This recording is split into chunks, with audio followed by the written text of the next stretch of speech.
KaraokeBooks. Dead Souls. Nikolai Gogol. Translated by Charles James Hogarth. Chapter 11. Nevertheless, events did not turn out as Chichikov had intended they should. In the first place, he overslept himself. That was check number 1. In the second place, on his rising and inquiring whether the britchka had been harnessed and everything got ready, he was informed that neither of those two things had been done. That was check number 2. Beside himself with rage, he prepared to give Cellophane the wigging of his life, and, meanwhile, waited impatiently to hear what the delinquent had got to say in his defense. It goes without saying that when Cellophane made his appearance in the doorway he had only the usual excuses to offer, the sort of excuses usually offered by servants when a hasty departure has become imperatively necessary. "Paul Ivanovitch," he said, "the horses require shoeing." "Blockhead!" exclaimed Chichikov. "Why did you not tell me of that before, you damned fool? Was there not time enough for them to be shod?" "Yes, I suppose there was," agreed Cellophane. "Also one of the wheels is in want of a new tire, for the roads are so rough that the old tire is worn through.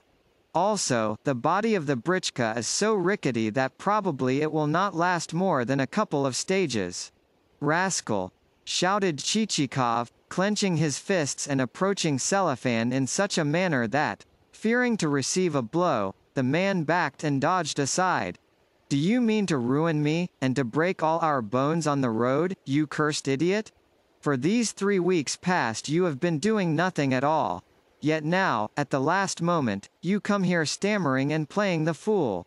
Do you think I keep you just to eat and to drive yourself about? You must have known of this before? Did you, or did you not, know it? Answer me at once." "Yes, I did know it," replied Cellophane, hanging his head. "Then why didn't you tell me about it?" Cellophane had no reply immediately ready, so continued to hang his head while quietly saying to himself, "See how well I have managed things. I knew what was the matter, yet I did not say.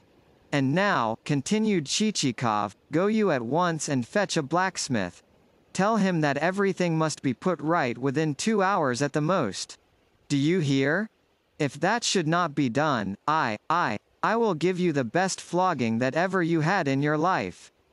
Truly Chichikov was almost beside himself with fury.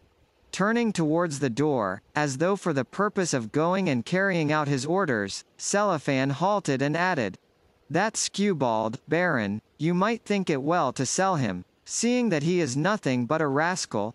A horse like that is more of a hindrance than a help. What? Do you expect me to go now to the market-place and sell him? Well, Paul Ivanovitch, he is good for nothing but show, since by nature he is a most cunning beast. Never in my life have I seen such a horse. Fool! Whenever I may wish to sell him I shall sell him. Meanwhile, don't you trouble your head about what doesn't concern you, but go and fetch a blacksmith, and see that everything is put right within 2 hours. Otherwise I will take the very hair off your head, and beat you till you haven't a face left. Be off. Hurry." Cellophane departed, and Chichikov, his ill humor vented, threw down upon the floor the poignard which he always took with him as a means of instilling respect into whomsoever it might concern, and spent the next quarter of an hour in disputing with a couple of blacksmiths, men who, as usual, were rascals of the type which, on perceiving that something is wanted in a hurry, at once multiplies its terms for providing the same. Indeed, for all Chichikov's storming and raging as he dubbed the fellows robbers and extortioners and thieves, he could make no impression upon the pair, since, true to their character, they declined to abate their prices, and, even when they had begun their work, spent upon it, not 2 hours, but 5½ Meanwhile he had the satisfaction of experiencing that delightful time with which all travellers are familiar, namely, the time during which one sits in a room where, except for a litter of string, waste paper, and so forth, everything else has been packed. But to all things there comes an end, and there arrived also the long-awaited moment when the britchka had received the luggage. The faulty wheel had been fitted with a new tire, the horses had been re-shod, and the predatory blacksmiths had departed with their gains. Thank God, thought Chichikov as the britchka rolled out of the gates of the inn, and the vehicle began to jolt over the cobblestones. Yet a feeling which he could not altogether have defined filled his breast as he gazed upon the houses and the streets and the garden walls which he might never see again. Presently, on turning a corner, the britchka was brought to a halt through the fact that along the street there was filing a seemingly endless funeral procession. Leaning forward in his britchka, Chichikov asked Petrushka whose obsequies the procession represented, and was told that they represented those of the public prosecutor. Disagreeably shocked, our hero hastened to raise the hood of the vehicle, to draw the curtains across the windows, and to lean back into a corner. While the britchka remained thus halted, Cellophane and Petrushka, their caps doffed, sat watching the progress of the cortege, after they had received strict instructions not to greet any fellow servant whom they might recognize. Behind the hearse walked the whole body of tchinovniks, bare-headed, and though, for a moment or two, Chichikov feared that some of their number might discern him in his britchka, he need not have disturbed himself, since their attention was otherwise engaged. In fact, they were not even exchanging the small talk customary among members of such processions, but thinking exclusively of their own affairs, of the advent of the new Governor-General, and of the probable manner in which he would take up the reins of administration. Next came a number of carriages, from the windows of which peered the ladies in morning toilets. Yet the movements of their hands and lips made it evident that they were indulging in animated conversation, probably about the Governor-General, the balls which he might be expected to give, and their own eternal fripperies and gewgaws. Lastly came a few empty droshkis. As soon as the latter had passed, our hero was able to continue on his way. Throwing back the hood of the britchka, he said to himself, "Ah, good friend, you have lived your life, and now it is over. In the newspapers they will say of you that you died regretted not only by your subordinates, but also by humanity at large, as well as that, a respected citizen, a kind father, and a husband beyond reproach, you went to your grave amid the tears of your widow and orphans." Yet, should those journals be put to it to name any particular circumstance which justified this eulogy of you, they would be forced to fall back upon the fact that you grew a pair of exceptionally thick eyebrows. With that Chichikov bid Cellophane quicken his pace, and concluded, "After all, it is as well that I encountered the procession, for they say that to meet a funeral is lucky." Presently the britchka turned into some less frequented streets. Lines of wooden fencing of the kind which marked the outskirts of a town began to file by, the cobblestones came to an end, the macadam of the highroad succeeded to them, and once more there began on either side of the turnpike a procession of versed stones, road menders, and grey villages. Inns with samovars and peasant women and landlords who came running out of yards with savefuls of oats. Pedestrians in worn shoes which, it might be, had covered 800 versts. Little towns, bright with booths for the sale of flour in barrels, boots, small loaves, and other trifles. Heaps of slag, much repaired bridges, expanses of field to right and to left. Stout landowners. A mounted soldier bearing a green, iron-clamped box inscribed, "The th battery of artillery." Long strips of freshly tilled earth which gleamed green, yellow, and black on the face of the countryside. With it mingled long-drawn singing, glimpses of elm tops amid mist, the far-off notes of bells, endless clouds of rocks, and the illimitable line of the horizon. Ah, Russia, Russia, from my beautiful home in a strange land I can still see you. In you everything is poor and disordered and unhomely. In you the eye is neither cheered nor dismayed by temerities of nature which a yet more temerarious art has conquered. In you one beholds no cities with lofty, many-windowed mansions, lofty as crags, no picturesque trees, no ivy-clad ruins, no waterfalls with their everlasting spray and roar, no beetling precipices which confuse the brain with their stony immensity, no vistas of vines and ivy and millions of wild roses and ageless lines of blue hills which look almost unreal against the clear, silvery background of the sky. In you everything is flat and open, your towns project like points or signals from smooth levels of plain, and nothing whatsoever enchants or deludes the eye. Yet what secret, what invincible force draws me to you? Why does there ceaselessly echo and re-echo in my ears the sad song which hovers throughout the length and the breadth of your borders? What is the burden of that song? Why does it wail and sob and catch at my heart? What say the notes which thus painfully caress and embrace my soul, and flit, uttering their lamentations, around me? What is it you seek of me, O Russia?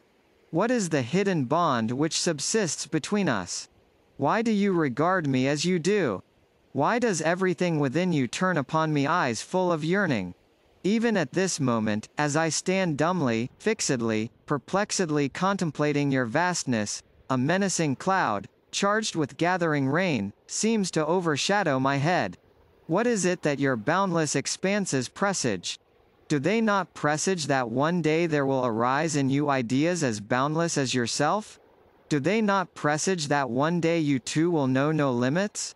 Do they not presage that one day, when again you shall have room for their exploits, there will spring to life the heroes of old? How the power of your immensity enfolds me, and reverberates through all my being with a wild, strange spell, and flashes in my eyes with an almost supernatural radiance. Yes, a strange, brilliant, unearthly vista indeed do you disclose, O Russia, country of mine. Stop, stop, you fool!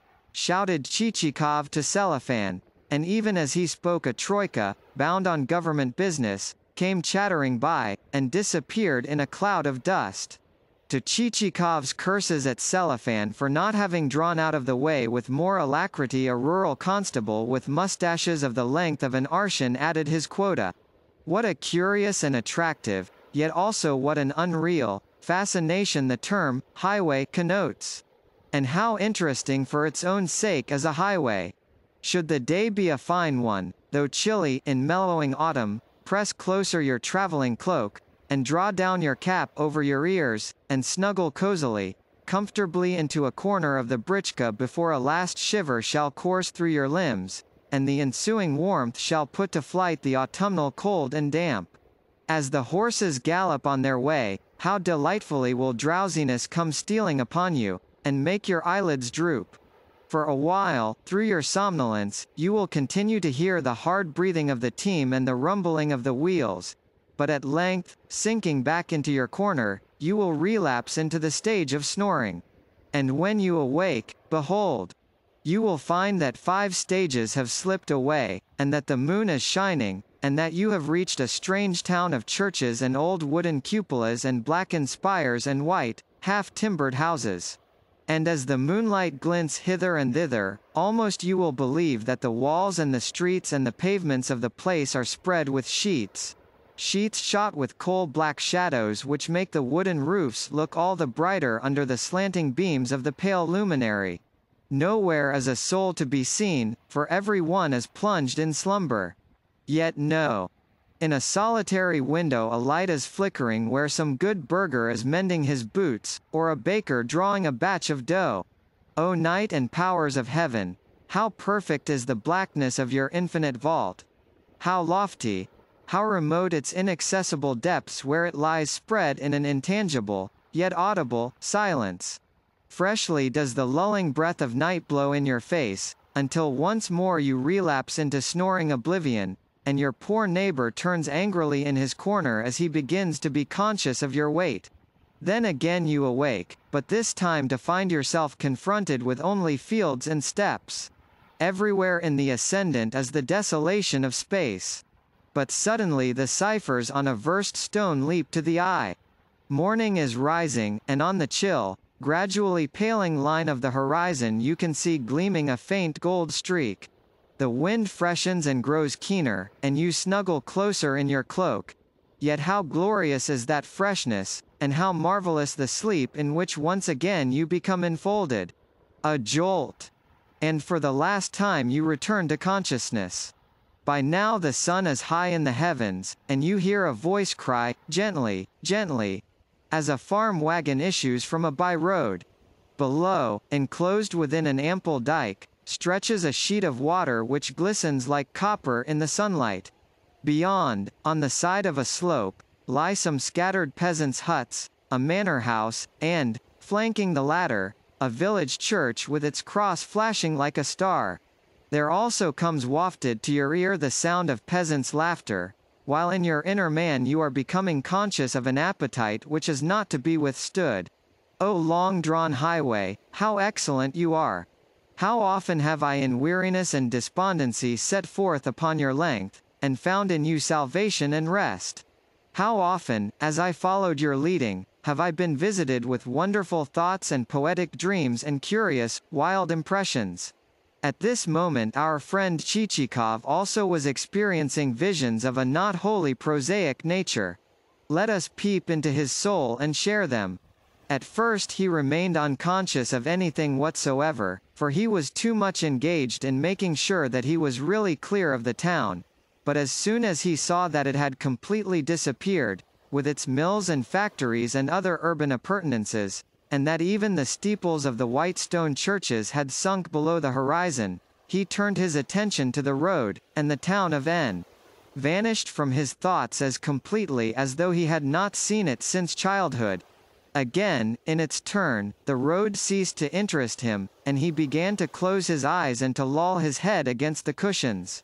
Of this let the author take advantage, in order to speak at length concerning his hero, since hitherto he, the author, has been prevented from so doing by Nozdrev and balls and ladies and local intrigues, by those thousand trifles which seem trifles only when they are introduced into a book, but which, in life, figure as affairs of importance. Let us lay them aside, and betake ourselves to business. Whether the character whom I have selected for my hero has pleased my readers is, of course, exceedingly doubtful. At all events the ladies will have failed to approve him for the fair sex demands in a hero perfection, and, should there be the least mental or physical stain on him, well, woe betide. Yes, no matter how profoundly the author may probe that hero's soul, no matter how clearly he may portray his figure as in a mirror, he will be given no credit for the achievement. Indeed, Chichikov's very stoutness and plenitude of years may have militated against him, for never is a hero pardoned for the former, and the majority of ladies will, in such case, turn away, and mutter to themselves, "Phew! What a beast!" Yes, the author is well aware of this. Yet, though he could not, to save his life, take a person of virtue for his principal character, it may be that this story contains themes never before selected, and that in it there projects the whole boundless wealth of Russian psychology. That it portrays, as well as Chichikov, the peasant who is gifted with the virtues which God has sent him, and the marvelous maiden of Russia who has not her like in all the world for her beautiful feminine spirituality, the roots of which lie buried in noble aspirations and boundless self-denial. In fact, compared with these types, the virtuous of other races seem lifeless, as does an inanimate volume when compared with the living word. Yes, each time that there arises in Russia a movement of thought, it becomes clear that the movement sinks deep into the Slavonic nature where it would but have skimmed the surface of other nations. But why am I talking like this? Whither am I tending? It is indeed shameful that an author who long ago reached man's estate, and was brought up to a course of severe introspection and sober, solitary self-enlightenment, should give way to such jejune wandering from the point. To everything its proper time and place and turn. As I was saying, it does not lie in me to take a virtuous character for my hero, and I will tell you why. It is because it is high time that a rest were given to the poor, but virtuous, individual. It is because the phrase, "a man of worth," has grown into a byword. It is because the "man of worth" has become converted into a horse, and there is not a rider but rides him and flogs him, in and out of season. It is because the "man of worth" has been starved until he has not a shred of his virtue left, and all that remains of his body is but the ribs and the hide. It is because the man of worth is forever being smuggled upon the scene. It is because the man of worth has at length forfeited every one's respect. For these reasons do I reaffirm that it is high time to yoke a rascal to the shafts. Let us yoke that rascal. Our hero's beginnings were both modest and obscure. True, his parents were Devorian, but he in no way resembled them. At all events, a short, squab female relative who was present at his birth exclaimed as she lifted up the baby, "He is altogether different from what I had expected him to be. He ought to have taken after his maternal grandmother, whereas he has been born, as the proverb has it, like not father nor mother, but like a chance passer-by." Thus from the first life regarded the little Chichikov with sour distaste, and as through a dim, frost-encrusted window. A tiny room with diminutive casements which were never opened, summer or winter, an invalid father in a dressing gown lined with lambskin and with an ailing foot swathed in bandages, a man who was continually drawing deep breaths and walking up and down the room and spitting into a sandbox, a period of perpetually sitting on a bench with pen in hand and ink on lips and fingers, a period of being eternally confronted with the copybook maxim, "Never tell a lie, but obey your superiors, and cherish virtue in your heart," an everlasting scraping and shuffling of slippers up and down the room, a period of continually hearing a well-known, strident voice exclaim, "So you have been playing the fool again," at times when the child, weary of the mortal monotony of his task, had added a superfluous embellishment to his copy, a period of experiencing the ever-familiar, but ever-unpleasant, sensation which ensued upon those words as the boy's ear was painfully twisted between two long fingers bent backwards at the tips. Such is the miserable picture of that youth of which, in later life, but in this world everything is liable to swift and sudden change. And, one day in early spring, when the rivers had melted, the father set forth with his little son in a telishka drawn by a sorrel steed of the kind known to horsey folk as a soroka, and having as coachman the diminutive hunchback who, father of the only serf family belonging to the elder Chichikov, served as general factotum in the Chichikov establishment. For a day and a half the soroka conveyed them on their way, during which time they spent the night at a roadside inn, crossed a river, dined off cold pie and roast mutton, and eventually arrived at the county town. To the lad the streets presented a spectacle of unwonted brilliancy, and he gaped with amazement. Turning into a side alley wherein the mire necessitated both the most strenuous exertions on the soroka's part and the most vigorous castigation on the part of the driver and the baron, the conveyance eventually reached the gates of a courtyard which, combined with a small fruit garden containing various bushes, a couple of apple trees in blossom, and a mean, dirty little shed, constituted the premises attached to an antiquated-looking villa. Here there lived a relative of the Chichikovs, a wizened old lady who went to market in person and dried her stockings at the samovar. On seeing the boy, she patted his cheek and expressed satisfaction at his physique, whereupon the fact became disclosed that here he was to abide for a while, for the purpose of attending a local school. After a night's rest his father prepared to betake himself homeward again, but no tears marked the parting between him and his son. He merely gave the lad a copper or two and, a far more important thing, the following injunctions. "See here, my boy. Do your lessons well, do not idle or play the fool, and above all things, see that you please your teachers. So long as you observe these rules you will make progress, and surpass your fellows, even if God shall have denied you brains, and you should fail in your studies. Also, do not consort overmuch with your comrades, for they will do you no good. But, should you do so, then make friends with the richer of them, since one day they may be useful to you. Also, never entertain or treat anyone, but see that everyone entertains and treats you. Lastly, and above all else, keep and save your every kopeck. To save money is the most important thing in life. Always a friend or a comrade may fail you, and be the first to desert you in a time of adversity, but never will a kopeck fail you, whatever may be your plight. Nothing in the world cannot be done, cannot be attained, with the aid of money.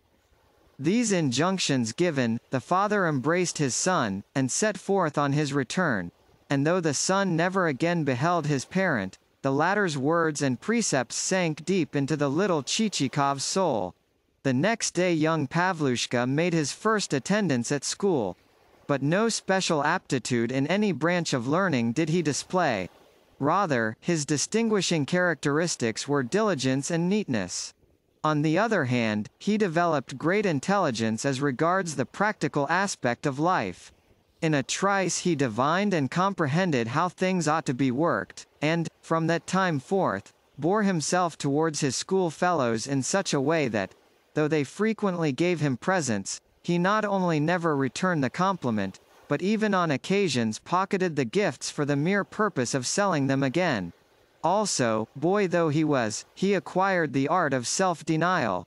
Of the trifle which his father had given him on parting he spent not a kopeck, but, the same year, actually added to his little store by fashioning a bullfinch of wax, painting it, and selling the same at a handsome profit.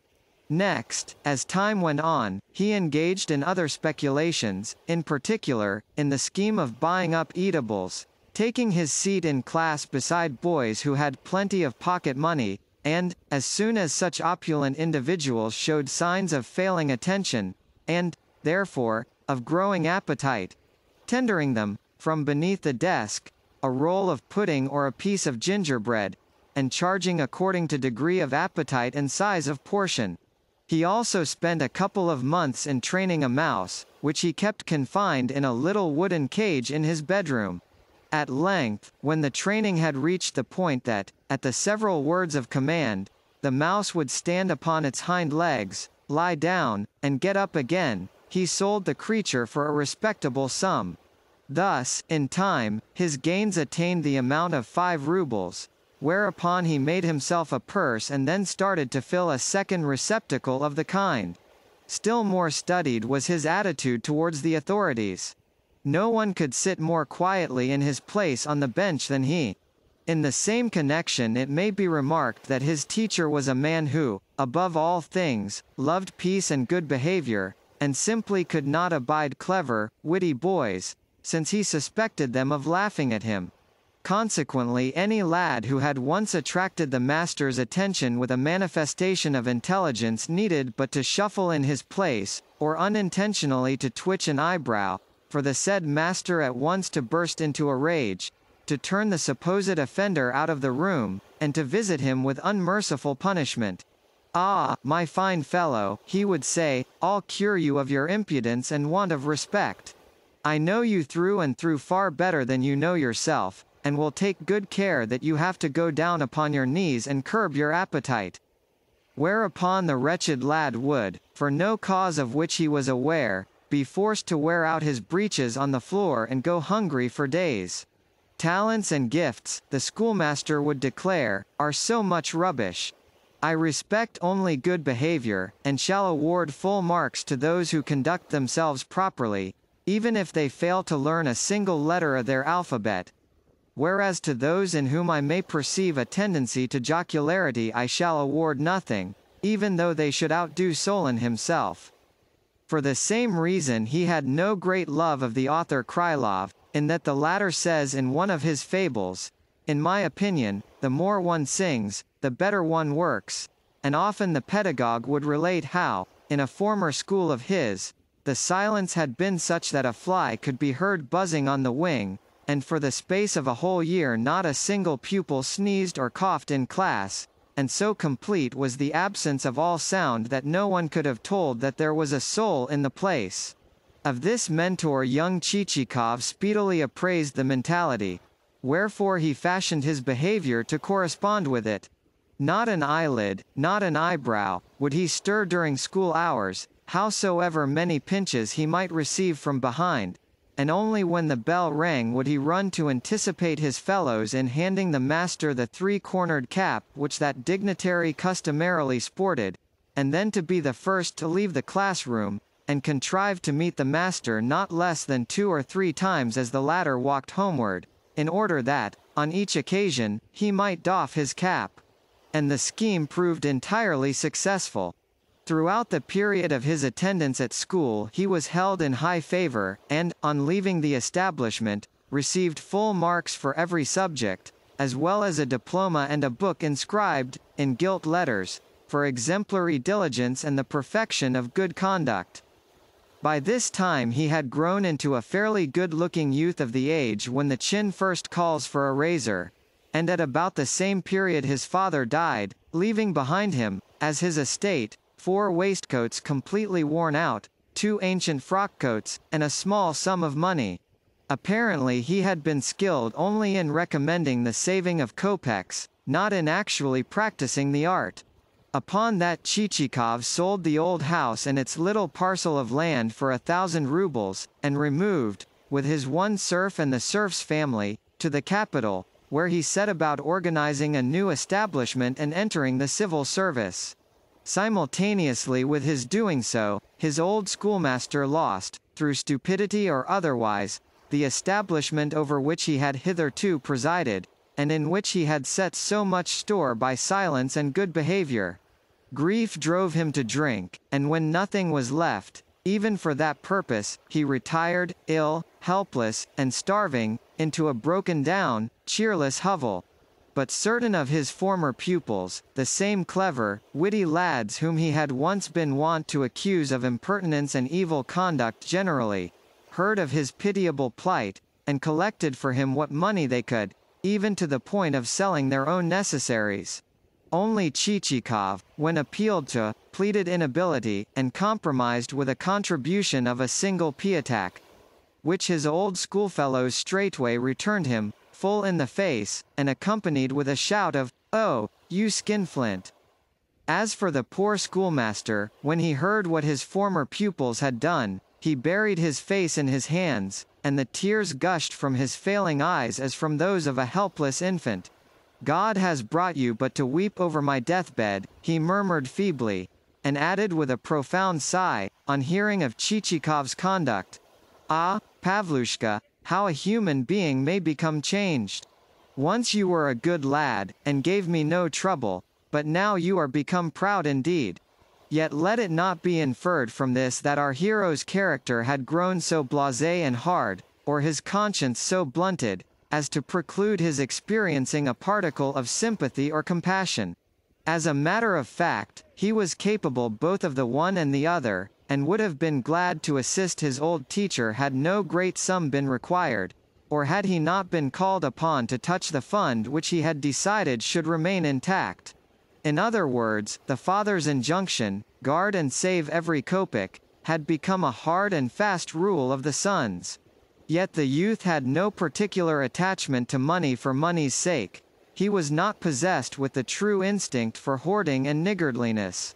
Rather, before his eyes there floated ever a vision of life and its amenities and advantages, a vision of carriages and an elegantly furnished house and recherché dinners, and it was in the hope that some day he might attain these things that he saved every kopeck and, meanwhile, stinted both himself and others.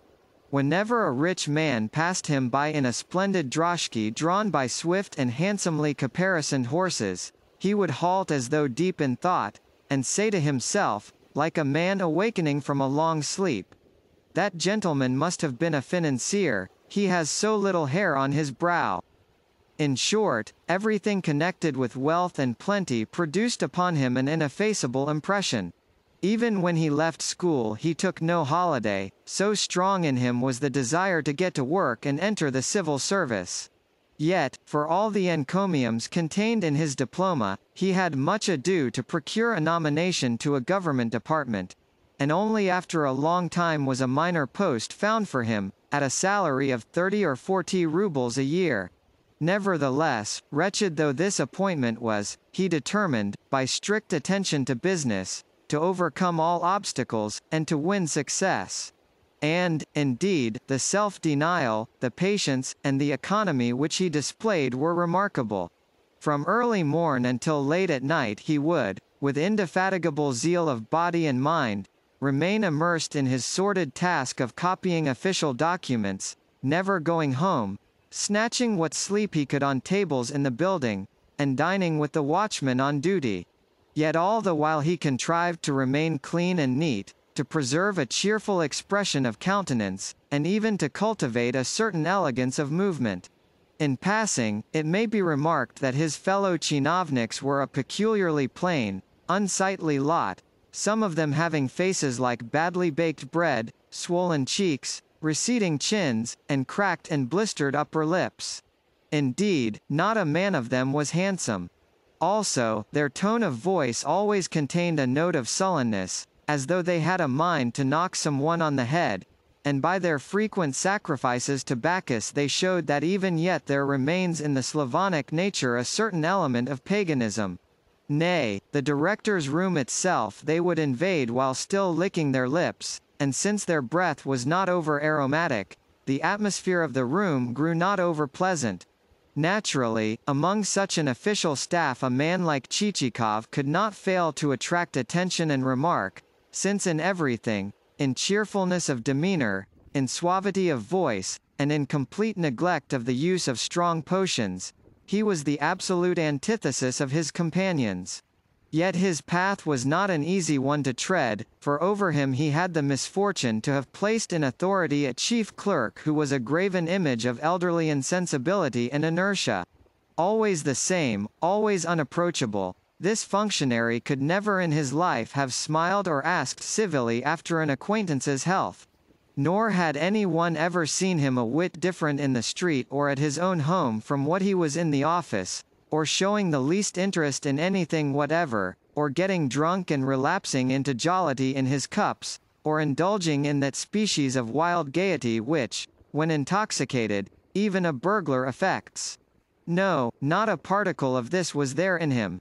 Nor, for that matter, was there in him a particle of anything at all, whether good or bad, which complete negativeness of character produced rather a strange effect.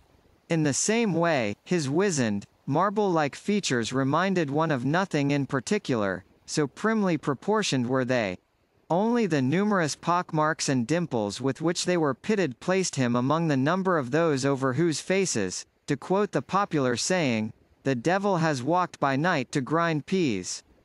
In short, it would seem that no human agency could have approached such a man and gained his goodwill. Yet Chichikov made the effort.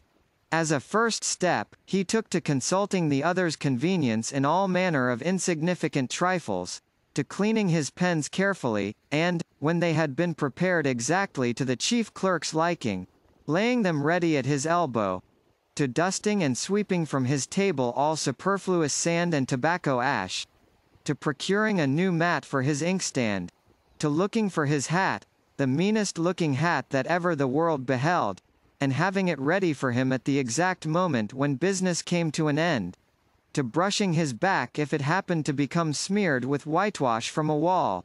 Yet all this passed as unnoticed as though it had never been done. Finally, Chichikov sniffed into his superior's family and domestic life, and learnt that he possessed a grown-up daughter on whose face also there had taken place a nocturnal, diabolical grinding of peas. Here was a quarter whence a fresh attack might be delivered. After ascertaining what church the daughter attended on Sundays, our hero took to contriving to meet her in a neat suit and a well-starched dicky, and soon the scheme began to work. The surly chief clerk wavered for a while, then ended by inviting Chichikov to tea. Nor could any man in the office have told you how it came about that before long Chichikov had removed to the chief clerk's house, and become a person necessary, indeed indispensable, to the household, seeing that he bought the flour and the sugar, treated the daughter as his betrothed, called the chief clerk Papenka, and occasionally kissed Papenka's hand. In fact, every one at the office supposed that, at the end of February, i.e., before the beginning of Lent, there would take place a wedding. Nay, the surly father even began to agitate with the authorities on Chichikov's behalf, and so enabled our hero, on a vacancy occurring, to attain the stool of a chief clerk. Apparently this marked the consummation of Chichikov's relations with his host, for he hastened stealthily to pack his trunk and, the next day, figured in a fresh lodging. Also, he ceased to call the chief clerk Papenka, or to kiss his hand. and the matter of the wedding came to as abrupt a termination as though it had never been mooted. Yet also he never failed to press his late host's hand, whenever he met him, and to invite him to tea, while, on the other hand, for all his immobility and dry indifference, the chief clerk never failed to shake his head with a muttered, "Ah, my fine fellow, you have grown too proud, you have grown too proud." The foregoing constituted the most difficult step that our hero had to negotiate. Thereafter things came with greater ease and swifter success. Everywhere he attracted notice, for he developed within himself everything necessary for this world, namely, charm of manner and bearing, and great diligence in business matters. Armed with these resources, he next obtained promotion to what is known as a fat post, and used it to the best advantage. And even though, at that period, strict inquiry had begun to be made into the whole subject of bribes, such inquiry failed to alarm him. Nay, he actually turned it to account and thereby manifested the Russian resourcefulness which never fails to attain its zenith where extortion is concerned. His method of working was the following. As soon as a petitioner or a suitor put his hand into his pocket, to extract thence the necessary letters of recommendation for signature, Chichikov would smilingly exclaim as he detained his interlocutor's hand, "No, no. Surely you do not think that but no, no. It is our duty, it is our obligation, and we do not require rewards for doing our work properly.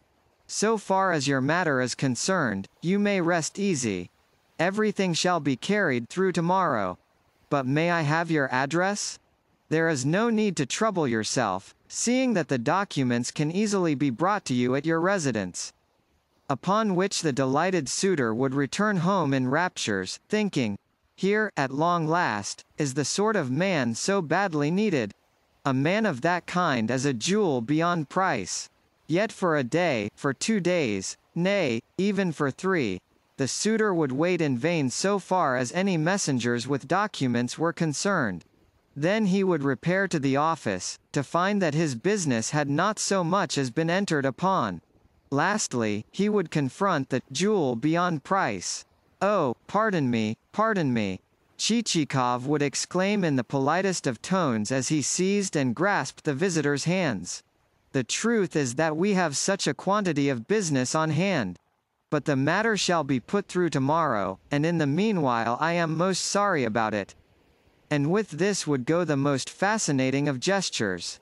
Yet neither on the morrow, nor on the day following, nor on the third would documents arrive at the suitor's abode. Upon that he would take thought as to whether something more ought not to have been done, and, sure enough, on his making inquiry, he would be informed that something will have to be given to the copyists. "Well, there can be no harm in that," he would reply. "As a matter of fact, I have ready a chetvertak or 2. "Oh, no, no," the answer would come. "Not a chetvertak per copyist, but a rouble is the fee." "What? A rouble per copyist? Certainly. What is there to grumble at in that? Of the money the copyists will receive a chetvertak apiece, and the rest will go to the government." Upon that the disillusioned suitor would fly out upon the new order of things brought about by the inquiry into illicit fees, and curse both the chinovniks and their uppish, insolent behavior. Once upon a time, would the suitor lament, one did know what to do. Once one had tipped the director a banknote, one's affair was, so to speak, in the hat. But now one has to pay a rouble per copyist after waiting a week because otherwise it was impossible to guess how the wind might set. The devil fly away with all, disinterested, and trustworthy, chinovniks. And certainly the aggrieved suitor had reason to grumble, seeing that, now that bribe-takers had ceased to exist, and directors had uniformly become men of honor and integrity, secretaries and clerks ought not with impunity to have continued their thievish ways. In time there opened out to Chichikov a still wider field, for a commission was appointed to supervise the erection of a government building, and, on his being nominated to that body, he proved himself one of its most active members. The commission got to work without delay, but for a space of 6 years had some trouble with the building in question. Either the climate hindered operations or the materials used were of the kind which prevents official edifices from ever rising higher than the basement. But, meanwhile, other quarters of the town saw arise, for each member of the commission, a handsome house of the non-official style of architecture. Clearly the foundation afforded by the soil of those parts was better than that where the government building was still engaged in hanging fire. Likewise the members of the commission began to look exceedingly prosperous, and to blossom out into family life, and, for the first time in his existence, even Chichikov also departed from the iron laws of his self-imposed restraint and inexorable self-denial, and so far mitigated his heretofore asceticism as to show himself a man not averse to those amenities which, during his youth, he had been capable of renouncing. That is to say, certain superfluities began to make their appearance in his establishment. He engaged a good cook, took to wearing linen shirts, bought for himself cloth of a pattern worn by no one else in the province, figured in checks shot with the brightest of reds and browns, fitted himself out with 2 splendid horses, which he drove with a single pair of reins, added to a ring attachment for the trace horse, developed a habit of washing with a sponge dipped in eau de cologne, and invested in soaps of the most expensive quality, in order to communicate to his skin a more elegant polish. But suddenly there appeared upon the scene a new director, a military man, and a martinet as regarded his hostility to bribe-takers and anything which might be called irregular.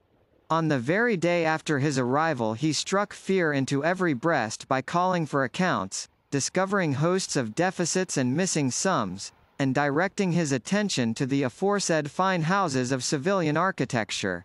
Upon that there ensued a complete reshuffling. Chinovniks were retired wholesale, and the houses were sequestrated to the government, or else converted into various pious institutions and schools for soldiers' children. Thus the whole fabric, and especially Chichikov, came crashing to the ground. Particularly did our hero's agreeable face displease the new director. Why that was so it is impossible to say, but frequently, in cases of the kind, no reason exists. However, the director conceived a mortal dislike to him, and also extended that enmity to the whole of Chichikov's colleagues. But inasmuch as the said director was a military man, he was not fully acquainted with the myriad subtleties of the civilian mind.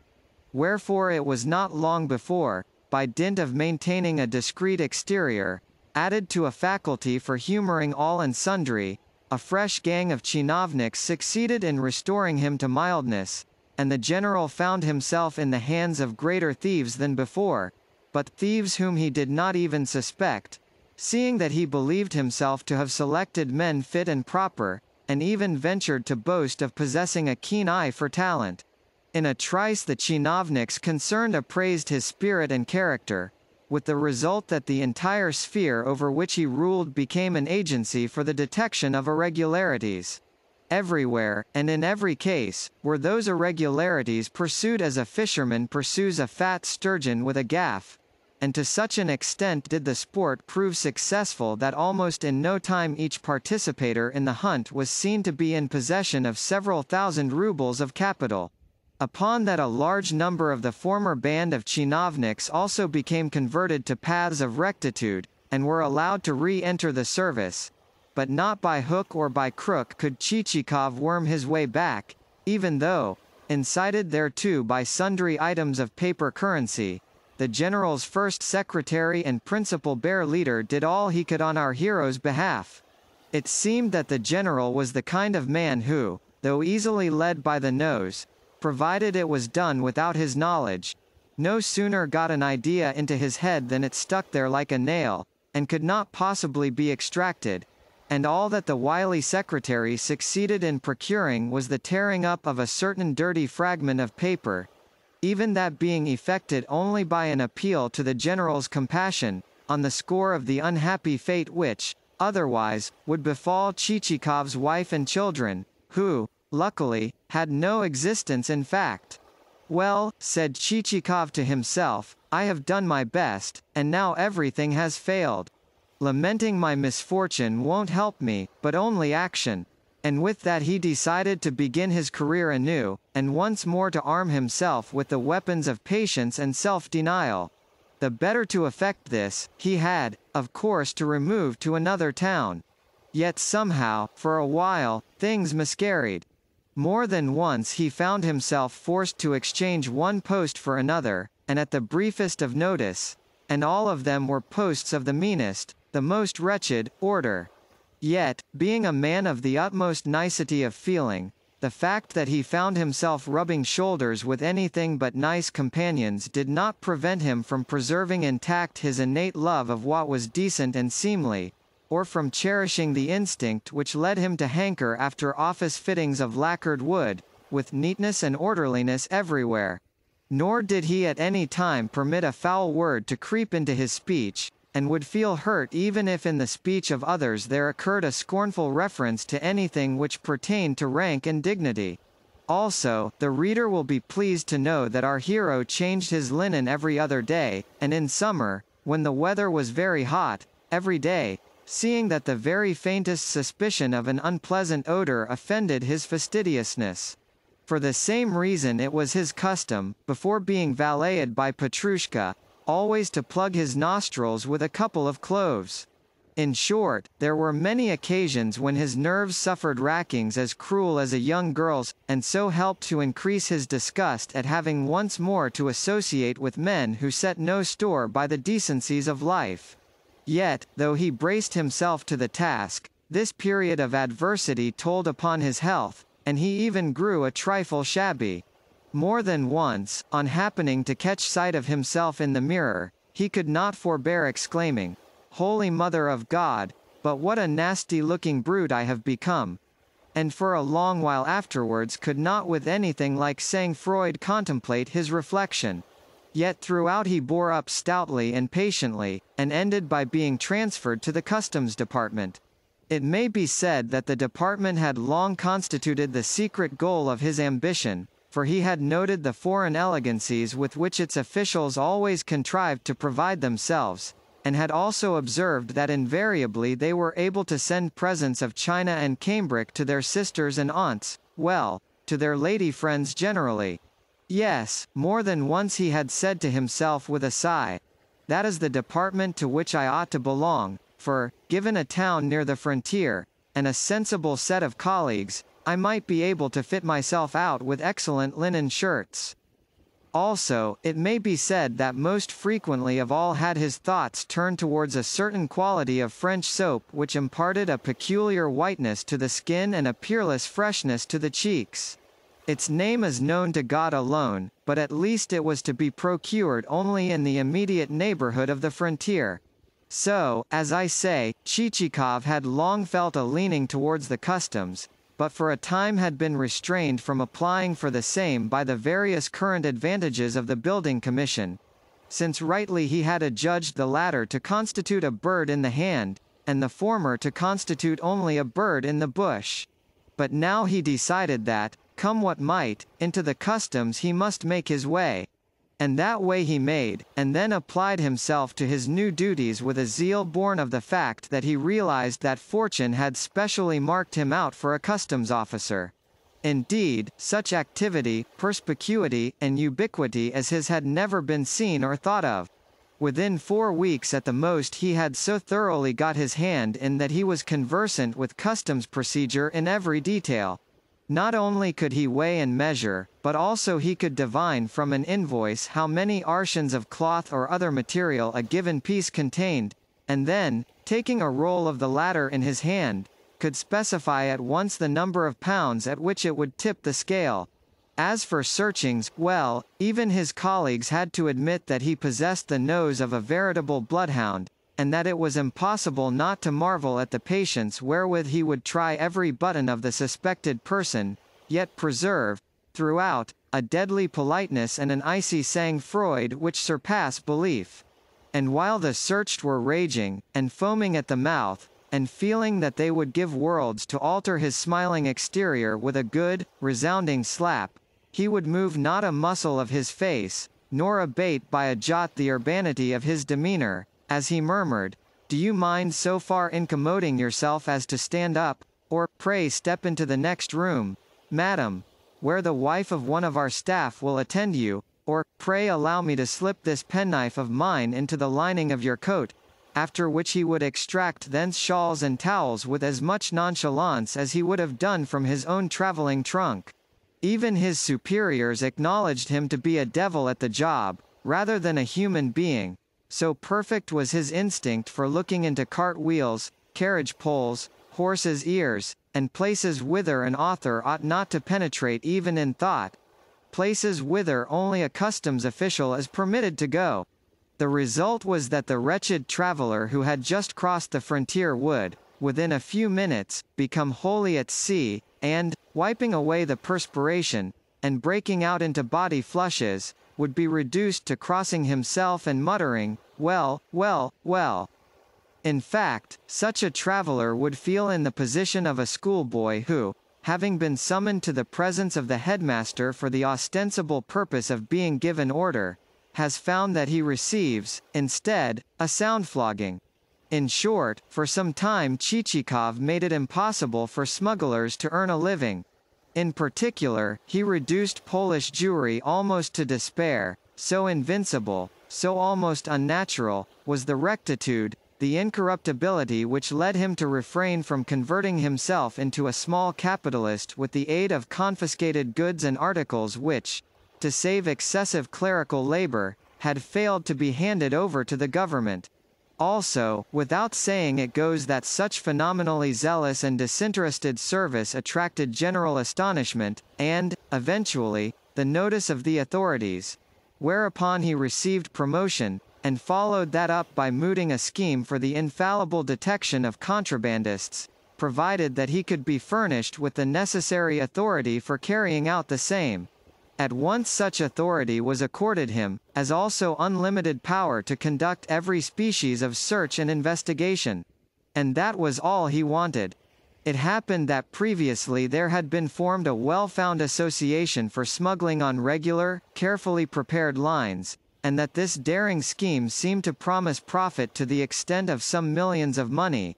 Yet, though he had long had knowledge of it, Chichikov had said to the association's emissaries, when sent to buy him over, "The time is not yet." But now that he had got all the reins into his hands, he sent word of the fact to the gang, and with it the remark, "The time is now." Nor was he wrong in his calculations, for, within the space of a year, he had acquired what he could not have made during 20 years of non-fraudulent service. With similar sagacity he had, during his early days in the department, declined altogether to enter into relations with the association, for the reason that he had then been a mere cipher, and would have come in for nothing large in the way of takings, but now, well, now it was another matter altogether, and he could dictate what terms he liked.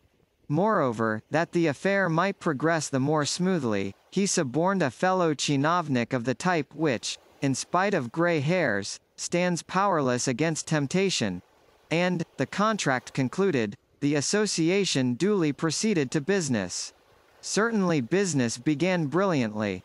But probably most of my readers are familiar with the oft-repeated story of the passage of Spanish sheep across the frontier in double fleeces which carried between their outer layers and their inner enough lace of Brabant to sell to the tune of millions of rubles.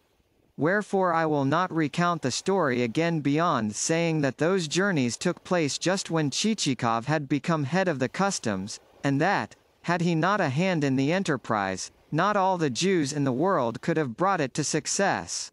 By the time that 3 or 4 of these ovine invasions had taken place, Chichikov and his accomplice had come to be the possessors of 400,000 rubles apiece, while some even aver that the former's gains totaled 500,000, owing to the greater industry which he had displayed in the matter. Nor can any one but God say to what a figure the fortunes of the pair might not eventually have attained, had not an awkward contretemps cut right across their arrangements. That is to say, for some reason or another the devil so far deprived these chinovnik conspirators of sense as to make them come to words with one another, and then to engage in a quarrel. Beginning with a heated argument, this quarrel reached the point of Chichikov, who was, possibly, a trifle tipsy, calling his colleague a priest's son, and though that description of the person so addressed was perfectly accurate, he chose to take offense, and to answer Chichikov with the words, loudly and incisively uttered, "It is you who have a priest for your father," and to add to that, the more to incense his companion. "Yes, mark you. That is how it is." Yet, though he had thus turned the tables upon Chichikov with a tu quoque, and then capped that exploit with the words last quoted, the offended chinovnik could not remain satisfied, but went on to send in an anonymous document to the authorities.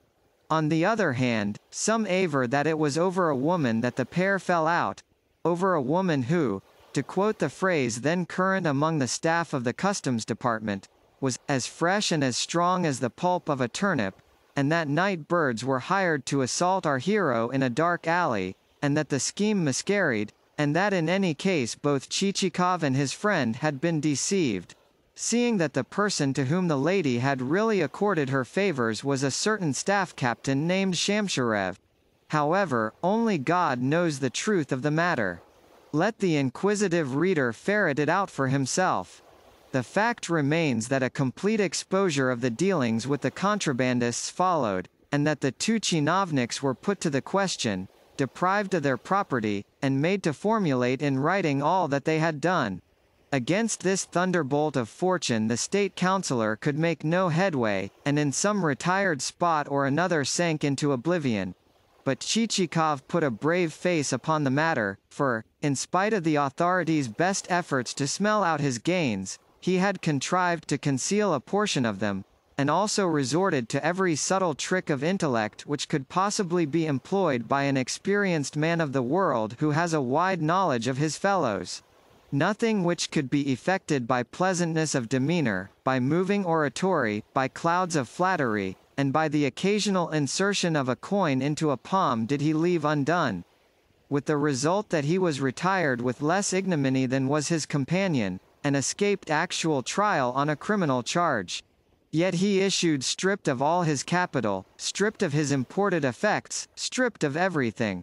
That is to say, all that remained to him consisted of 10,000 rubles which he had stored against a rainy day, 24 linen shirts, a small britchka of the type used by bachelors, and 2 serving men named Cellophane and Petrushka.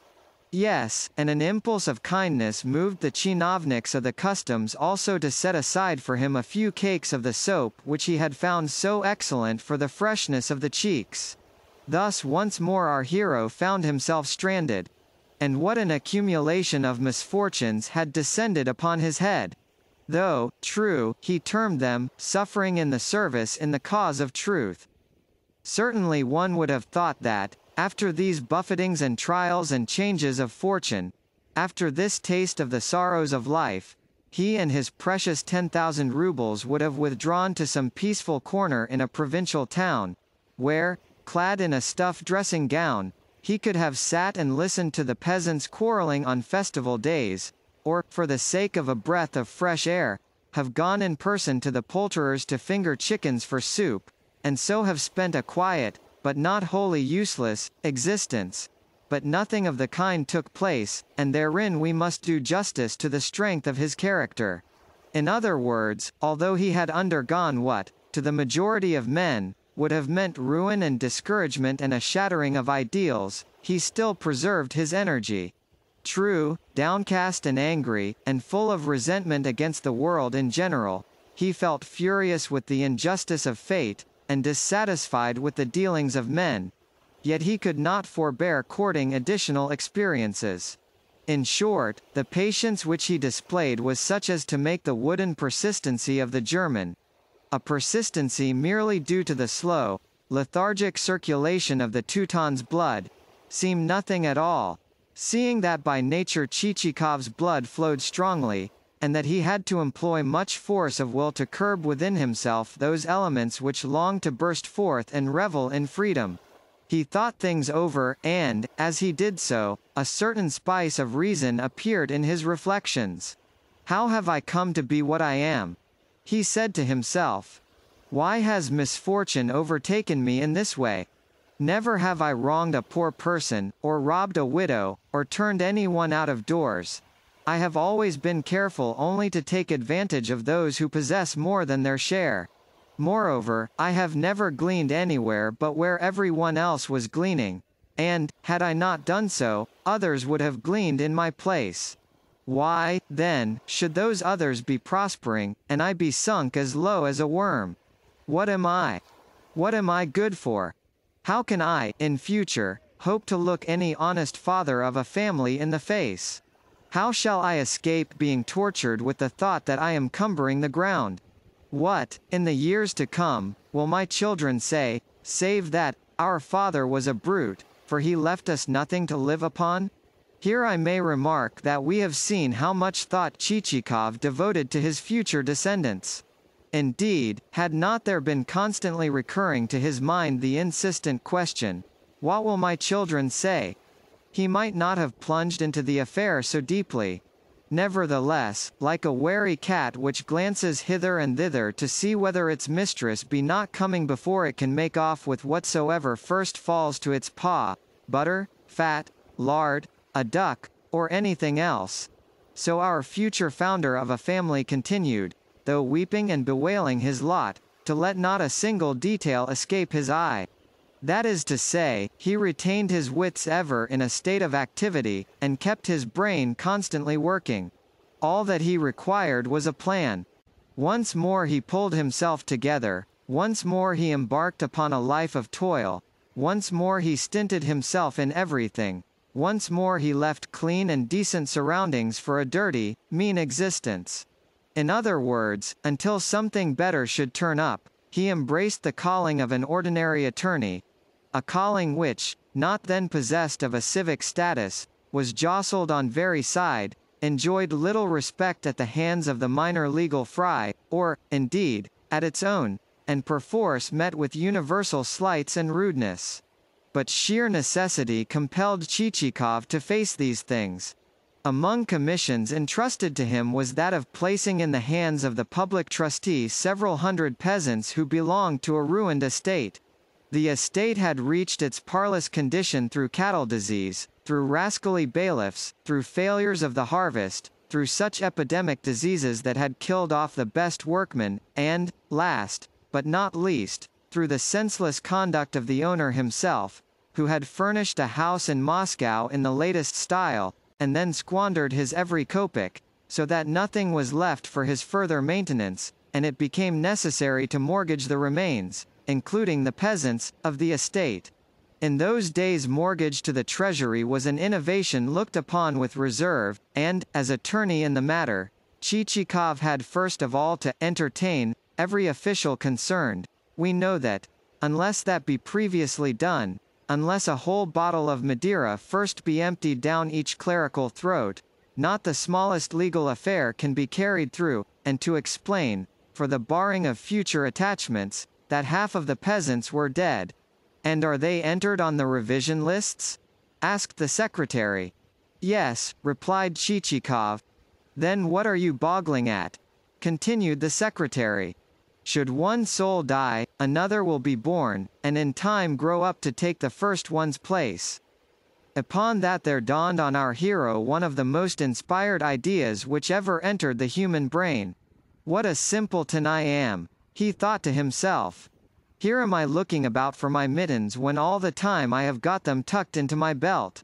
Why, were I myself to buy up a few souls which are dead, to buy them before a new revision list shall have been made, the Council of Public Trust might pay me 200 rubles apiece for them, and I might find myself with, say, a capital of 200,000 rubles.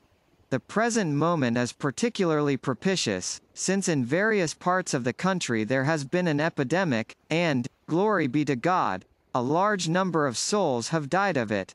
Nowadays landowners have taken to card playing and junketing and wasting their money, or to joining the civil service in St. Petersburg. Consequently their estates are going to rack and ruin, and being managed in any sort of fashion, and succeeding in paying their dues with greater difficulty each year. That being so, not a man of the lot but would gladly surrender to me his dead souls rather than continue paying the poll tax, and in this fashion I might make, well, not a few kopecks. Of course there are difficulties, and, to avoid creating a scandal, I should need to employ plenty of finesse, but man was given his brain to use, not to neglect. One good point about the scheme is that it will seem so improbable that in case of an accident, no one in the world will believe in it. True, it is illegal to buy or mortgage peasants without land, but I can easily pretend to be buying them only for transferment elsewhere. Land is to be acquired in the provinces of Taurida and Kherson almost for nothing, provided that one undertakes subsequently to colonize it. So to Kherson I will transfer them, and long may they live there. And the removal of my dead souls shall be carried out in the strictest legal form, and if the authorities should want confirmation by testimony, I shall produce a letter signed by my own superintendent of the Chersonian rural police, that is to say, by myself. Lastly, the supposed village in Kherson shall be called Chichikovo, better still Pavlovsko, according to my Christian name. In this fashion there germinated in our hero's brain that strange scheme for which the reader may or may not be grateful, but for which the author certainly is so, seeing that, had it never occurred to Chichikov, this story would never have seen the light. After crossing himself, according to the Russian custom, Chichikov set about carrying out his enterprise. On pretense of selecting a place wherein to settle, he started forth to inspect various corners of the Russian Empire, but more especially those which had suffered from such unfortunate accidents as failures of the harvest, a high rate of mortality, or whatsoever else might enable him to purchase souls at the lowest possible rate. But he did not tackle his landowners haphazard. He rather selected such of them as seemed more particularly suited to his taste, or with whom he might with the least possible trouble conclude identical agreements. Though, in the first instance, he always tried, by getting on terms of acquaintanceship, better still, of friendship, with them, to acquire the souls for nothing, and so to avoid purchase at all. In passing, my readers must not blame me if the characters whom they have encountered in these pages have not been altogether to their liking. The fault is Chichikov's rather than mine, for he is the master, and where he leads we must follow. Also, should my readers gird at me for a certain dimness and want of clarity in my principal characters and actors, that will be tantamount to saying that never do the broad tendency and the general scope of a work become immediately apparent. Similarly does the entry to every town, the entry even to the capital itself, convey to the traveller such an impression of vagueness that at first everything looks grey and monotonous, and the lines of smoky factories and workshops seem never to be coming to an end. But in time there will begin also to stand out the outlines of six-storied mansions, and of shops and balconies, and wide perspectives of streets, and a medley of steeples, columns, statues, and turrets, the whole framed in rattle and roar and the infinite wonders which the hand and the brain of men have conceived. Of the manner in which Chichikov's first purchases were made the reader is aware. Subsequently he will see also how the affair progressed, and with what success or failure our hero met, and how Chichikov was called upon to decide and to overcome even more difficult problems than the foregoing, and by what colossal forces the levers of his far-flung tale are moved, and how eventually the horizon will become extended until everything assumes a grandiose and a lyrical tendency. Yes, many a verst of road remains to be travelled by a party made up of an elderly gentleman, a britchka of the kind affected by bachelors, a valet named Petrushka, a coachman named Cellophane, and 3 horses which, from the assessor to the skewbald, are known to us individually by name. Again, although I have given a full description of our hero's exterior, such as it is, I may yet be asked for an inclusive definition also of his moral personality. That he is no hero compounded of virtues and perfections must be already clear. Then what is he? A villain? Why should we call him a villain? Why should we be so hard upon a fellow man? In these days our villains have ceased to exist. Rather it would be fairer to call him an acquirer. The love of acquisition, the love of gain, is a fault common to many, and gives rise to many and many a transaction of the kind generally known as not strictly honorable. True, such a character contains an element of ugliness, and the same reader who, on his journey through life, would sit at the board of a character of this kind, and spend a most agreeable time with him, would be the first to look at him askance if he should appear in the guise of the hero of a novel or a play. But wise is the reader who, on meeting such a character, scans him carefully, and, instead of shrinking from him with distaste, probes him to the springs of his being. The human personality contains nothing which may not, in the twinkling of an eye, become altogether changed, nothing in which, before you can look round, there may not spring to birth some cankerous worm which is destined to suck thence the essential juice. Yes, it is a common thing to see not only an overmastering passion, but also a passion of the most petty order, arise in a man who was born to better things, and lead him both to forget his greatest and most sacred obligations, and to see only in the veriest trifles the great and the holy. For human passions are as numberless as is the sand of the seashore, and go on to become his most insistent of masters. Happy, therefore, the man who may choose from among the gamut of human passions one which is noble. Hour by hour will that instinct grow and multiply in its measureless beneficence. Hour by hour will it sink deeper and deeper into the infinite paradise of his soul. But there are passions of which a man cannot rid himself, seeing that they are born with him at his birth, and he has no power to abjure them. Higher powers govern those passions, and in them is something which will call to him, and refuse to be silenced, to the end of his life. Yes, whether in a guise of darkness, or whether in a guise which will become converted into a light to lighten the world, they will and must attain their consummation on life's field, and in either case they have been evoked for man's good. In the same way may the passion which drew our Chichikov onwards have been one that was independent of himself. In the same way may there have lurked even in his cold essence something which will one day cause men to humble themselves in the dust before the infinite wisdom of God. Yet that folk should be dissatisfied with my hero matters nothing. What matters is the fact that, under different circumstances, their approval could have been taken as a foregone conclusion. That is to say, had not the author pried over deeply into Chichikov's soul, nor stirred up in its depths what shunned and lay hidden from the light, nor disclosed those of his hero's thoughts which that hero would have not have disclosed even to his most intimate friend. Had the author, indeed, exhibited Chichikov just as he exhibited himself to the townsmen of N. and Maniloff and the rest, well, then we may rest assured that every reader would have been delighted with him, and have voted him a most interesting person.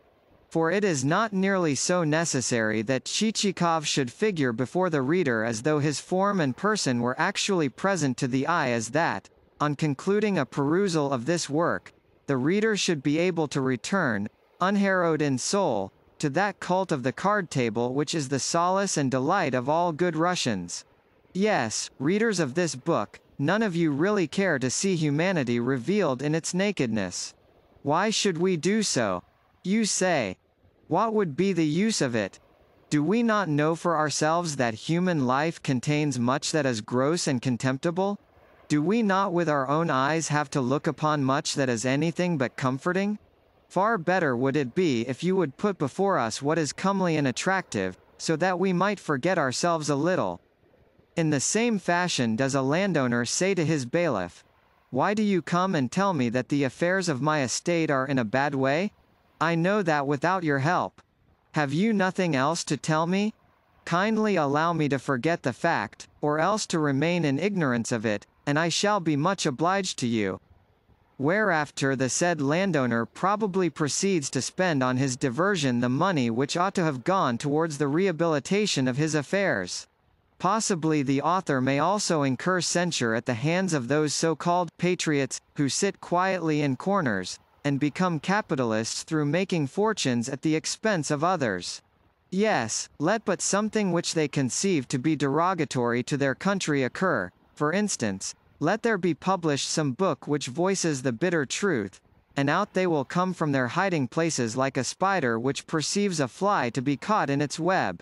Is it well to proclaim this to the world, and to set folk talking about it? They will cry. What you have described touches us, is our affair. Is conduct of that kind right?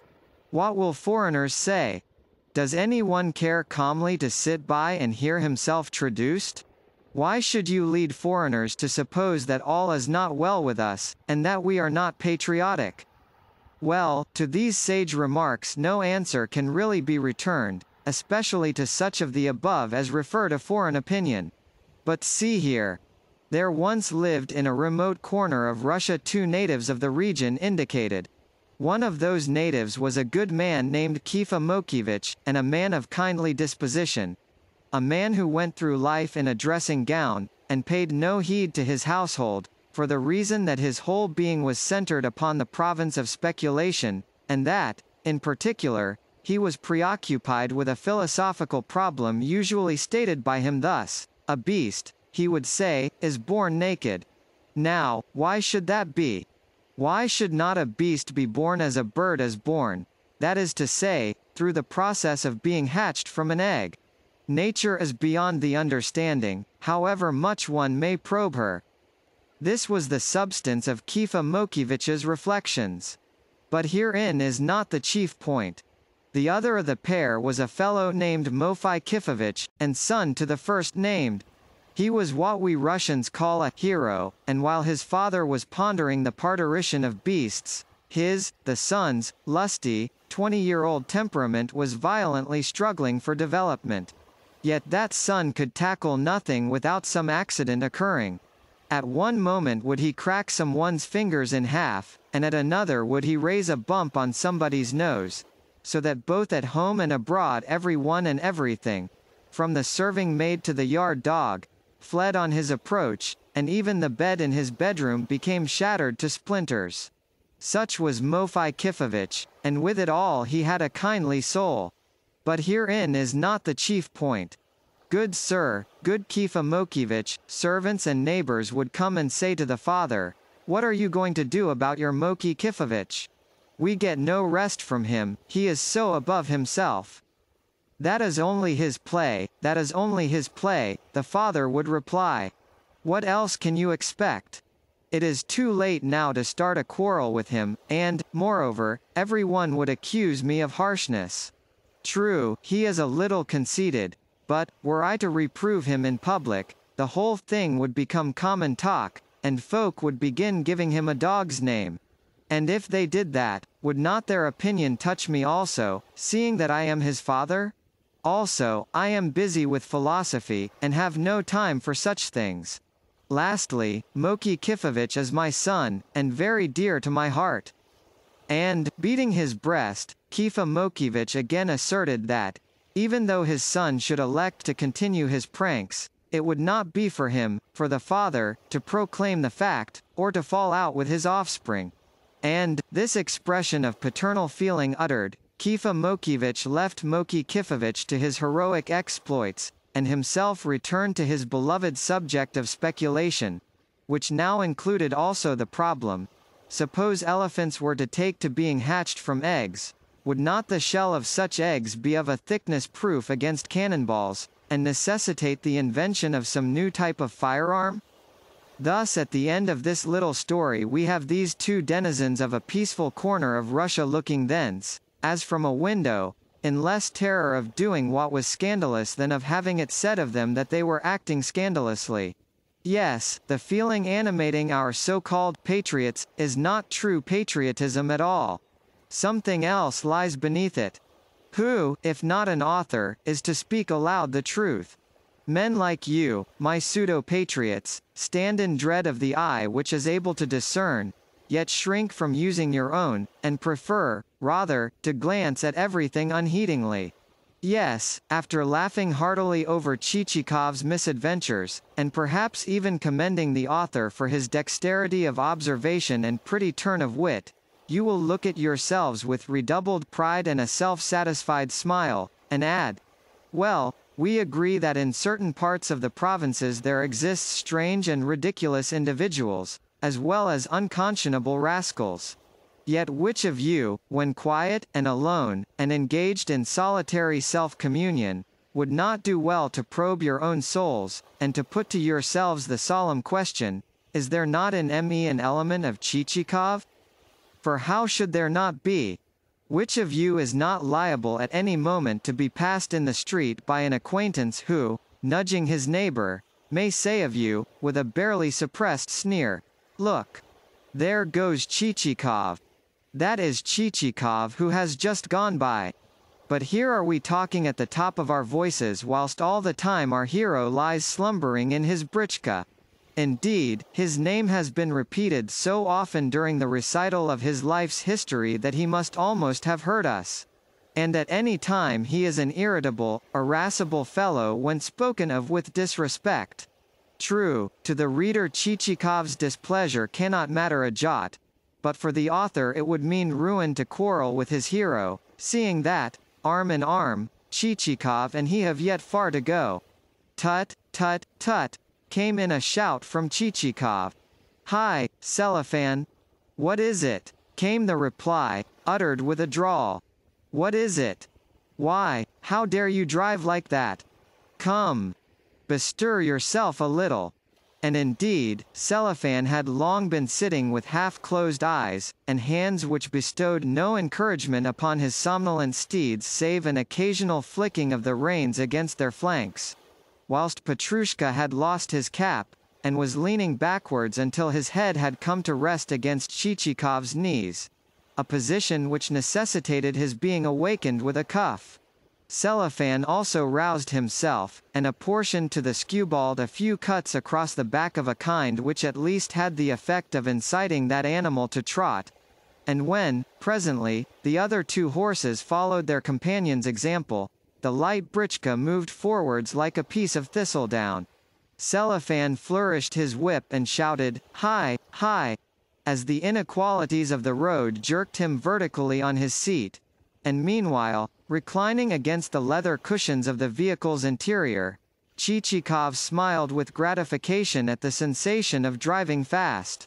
For what Russian does not love to drive fast?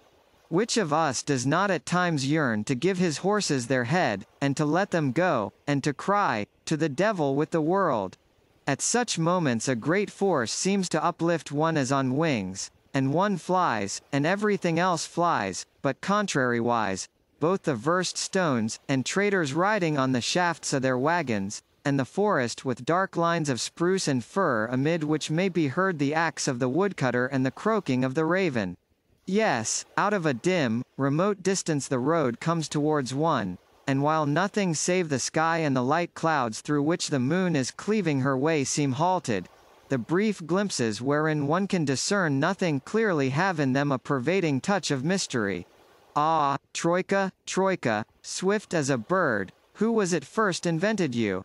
Only among a hardy race of folk can you have come to birth, only in a land which, though poor and rough, lies spread over half the world, and spans versts the counting whereof would leave one with aching eyes.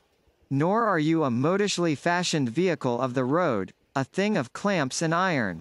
Rather, you are a vehicle but shapen and fitted with the axe or chisel of some handy peasant of Yaroslav. Nor are you driven by a coachman clothed in German livery, but by a man bearded and mittened. See him as he mounts, and flourishes his whip, and breaks into a long-drawn song. Away like the wind go the horses, and the wheels, with their spokes, become transparent circles, and the road seems to quiver beneath them, and a pedestrian, with a cry of astonishment, halts to watch the vehicle as it flies on its way until it becomes lost on the ultimate horizon, a speck amid a cloud of dust. And you, Russia of mine, are not you also speeding like a troika which naught can overtake?